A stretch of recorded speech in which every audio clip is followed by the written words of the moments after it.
कानी बहू। किशोरी लाल जी के बेटे राघव की शादी की बात जगह जगह चल रही थी, लेकिन किशोरी लाल जी को कोई लड़की पसंद ही नहीं आती थी। और उसकी एक ही वजह थी, किशोरी लाल जी का लालची होना। उनको लड़की वालों से मोटा दहेज चाहिए था और इसी चक्कर में एक दिन वो एक बहुत पैसे वाले के घर अपने बेटे का रिश्ता लेकर पहुंचे। उस आदमी का नाम था ओम प्रकाश। देखिए किशोरी लाल जी, मेरी एक ही बेटी है और मेरी सारी संपत्ति जायदाद सब कुछ मेरी बेटी नैना का ही है। पापा, नाम से लगता है बहुत खूबसूरत होगी। कितना अच्छा नाम है ना, नैना। ओ, वैसे बात तो सही है आपकी। अब इतना पैसा है, जमीन जायदाद है, इकलौती बेटी, आप भी क्या करेंगे? सब कुछ उसे ही देंगे ना। बिल्कुल ठीक पहचाना आपने। बस बेटी की शादी और सारी जायदाद उसके नाम। पापा, बिना देखे हाँ कर दीजिए ना। इतना अच्छा रिश्ता फिर कहाँ मिलेगा? माला माल हो जाएंगे हम। मैं अपनी बेटी को बुलाता हूँ। अरे नहीं नहीं नहीं नहीं, आपकी बेटी का नाम नैना है, सुनकर ही लगता है बहुत सुंदर होगी। रहने दीजिए अंकल, मैं तो आपकी बेटी के नाम से ही इतना खुश हो गया हूँ कि उसे बिना देखे शादी करने को तैयार हूँ। अब तो मैं उसका चेहरा सीधे शादी के बाद ही देखूंगा। और इस तरह राघव नैना का चेहरा नहीं देखता और उससे शादी कर लेता है। शादी के बाद अपनी सुहाग रात पर जब राघव नैना का घूंघट उठाकर देखता है तो नैना की आंखें बंद थी। कितने खूबसूरत हो तुम नैना, जरा अपनी आंखें खोलकर मेरी तरफ देखो तो सही। नहीं, मुझे शर्म आती है। अरे, मैंने तुम्हें शादी से पहले भी नहीं देखा, और अब अगर तुम आंखें खोलकर मुझे देखोगी भी नहीं तो मुझे अच्छा कैसे लगेगा? इससे पहले कि नैना अपनी आंखें खोलकर राघव की तरफ देखती, अचानक से लाइट चली गई और राघव नैना को पूरी तरह से देख भी नहीं पाया। अगली सुबह नैना राघव के लिए नाश्ता बनाकर लेकर आई। अरे ये क्या, आधा पराठा सेका हुआ है और आधा बिल्कुल कच्चा। ये तुमने क्या किया नैना? बहू, तुमने क्या आधा पराठा तवे से नीचे लटका कर रखा था, जो आधा सेका है और आधा कच्चा? मुझे जितना दिखेगा उतना ही तो सीखूंगी ना पापा जी। जहाँ जहाँ मुझे नजर आ रहा था वहाँ मैंने सीख लिया, जहाँ जहाँ नहीं दिखा वहाँ कच्चा रह गया होगा। इसका क्या मतलब है? ये कैसा मजाक कर रही है तुम?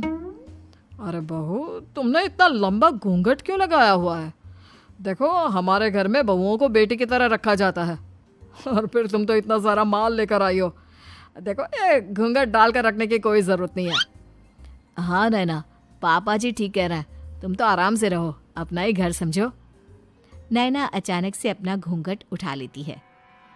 अरे ये क्या पापा, नैना की तो एक आंख फूटी हुई है।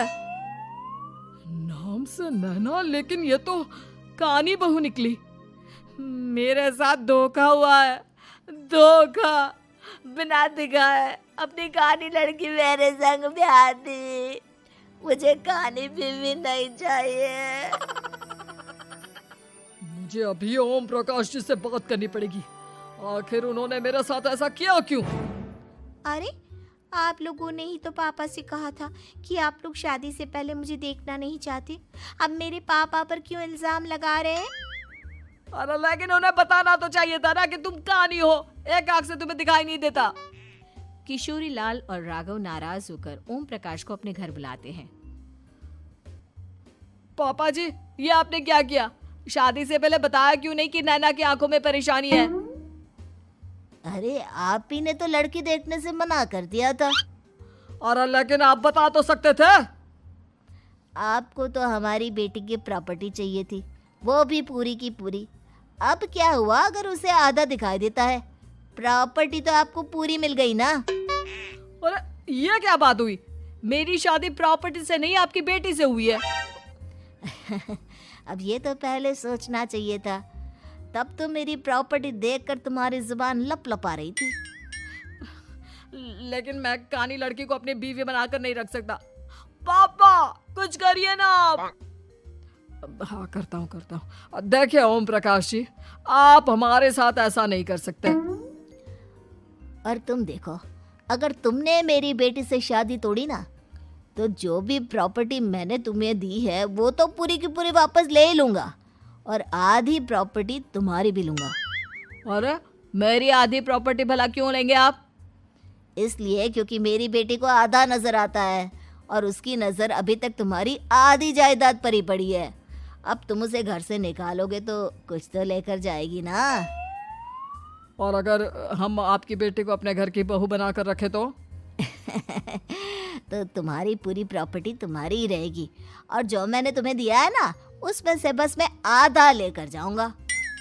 अरे लेकिन अब आप अपनी दी हुई प्रॉपर्टी में से आधी वापस क्यों लेकर जाएंगे? अगर मैं आपकी बेटी को अपनी पत्नी बनाकर रखने को तैयार हूं तो?